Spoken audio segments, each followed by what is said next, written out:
A viral claim has taken the internet by storm, alleging that the New Zealand Army has discovered a colossal 3-kilometer-long sea creature lurking beneath the ocean's surface. But is this truly an astonishing scientific breakthrough or just another elaborate hoax? While initial reports and supposed footage depict a massive serpent-like being, marine experts remain highly skeptical, pointing out that no credible scientific body has confirmed such a find. Some suggest the images and videos could be digitally altered or misinterpreted, possibly showing a large school of fish, deep-sea geological formations, or even a decaying whale carcass rather than an actual unknown creature. The New Zealand Army itself has not made any official statement verifying the discovery, adding further doubt to the legitimacy of the claims.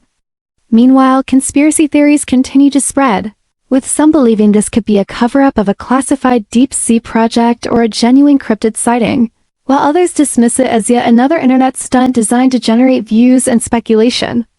With no solid evidence, official confirmation, or scientific analysis backing up the story, it seems more likely to be a well-crafted myth rather than a real-life sea monster. But until verifiable proof emerges, the mystery remains unsolved.